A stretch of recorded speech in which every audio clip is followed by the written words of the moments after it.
On April 8, 2007, the Washington Post ran a long feature article by Gene Weingarten in the Sunday magazine called as Pearls Before Breakfast that won a Pulitzer Prize for journalism.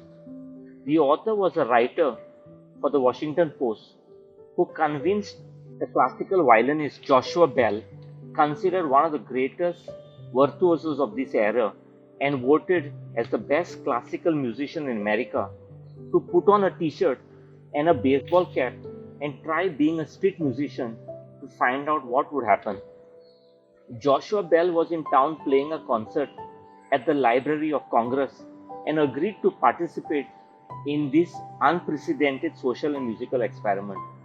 A hidden camera documented what happened during the 43-minute period while Bell played pieces by Bach, by Schubert, Massenet, and Manuel Pons. He started with Bach's 14 minutes Chaconne, generally considered to be the single greatest solo violin work and one of the greatest musical compositions ever created, played on one of the finest instruments in the world ever known, so called as the Gibson X Humberman Stradivarius, which was handicrafted in 1713 by Antonio Stradivari during the Italian master's golden period. The subway location was chosen because it was a place where the acoustics were not bad and the music would carry reasonably well. According to Weingarten, out of the 1097 people who passed by, 7 stopped to listen to him and only 1 recognized him. For his nearly 45 minutes performance, Bell collected $32.17 from 27 passerbys. Surprisingly, $20 out of the $32 was from one person who recognized Bell and who had just seen him play 3 days before. Apparently, Bell had filled a house at the Boston Stately Symphony Hall where merely pretty good seats went for $100 each just 3 days before. So the 26 givers among the 1096 commuters pitched in a mere $12, including a lot of pennies. Lots of people stood in line to buy lottery tickets nearby and did not even glance his way. And of course, the music fans with their iPod earbuds missed everything. There was just one guy by name of John Piccarello who really noticed and who spent 9 minutes listening to Joshua Bell, realizing fully well how good he was. The shocking results of the Joshua Bell experiment highlighted how often we can live in a kind of manic 21st century stress bubble. Our schedules are crammed to the hilt. We don't appear to have a nanosecond to enjoy the finer things in life. But such a blind attitude means we miss out on what's really around us. It makes you think what else we might miss if our radars isn't attuned to art, nature, beauty, literature, and music, or whatever it is that elevates our soul. Often we rush through life, always looking forward and barely seeing the here and now. Friends, the universe is speaking to us all the time, but are we listening? It's a sad day when a person's life is so devoid of feeling or joy that they cannot spare such a short time to enrich it. Confucius, an influential Chinese philosopher, teacher, and political figure, said, "Everything has beauty, but not everyone sees it. Life is passing us by, and we often aren't present for it. We don't notice the beauty that lies in front of our very eyes. We run non-stop around the clock, dividing our attention among millions of things, constantly checking our watches and scrambling for more time. Every day feels a lot like one long rush hour.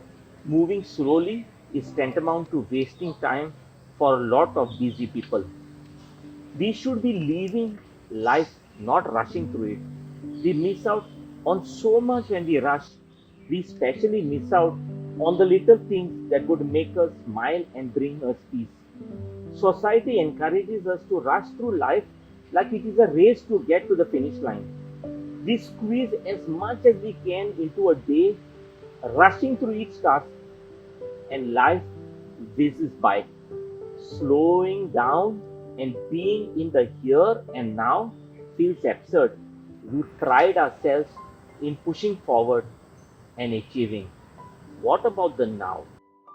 The world today is starving from stillness and silence in our culture. There is noise and chaos everywhere.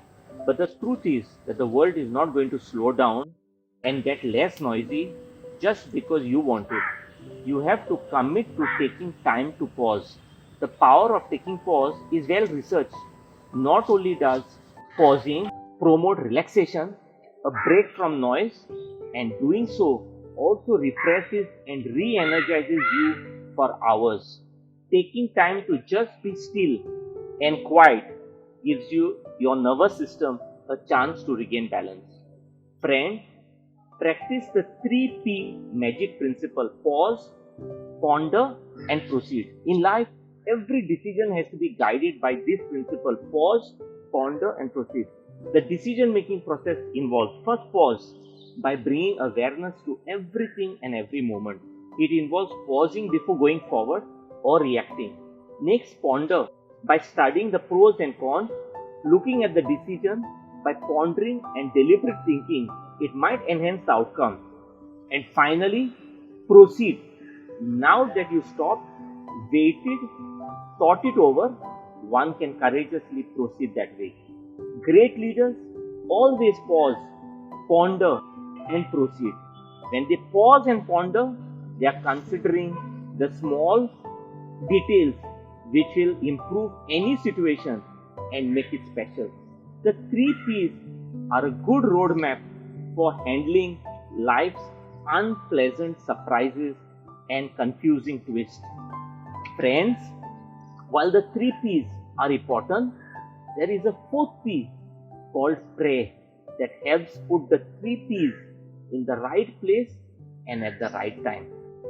Unfortunately, people go through life following the 3Ps in a reverse order. They first proceed through life at top speed, then ponder when they find no meaning and fulfillment, and finally pause indefinitely. So, follow the 3P magic and enjoy the finer things in life.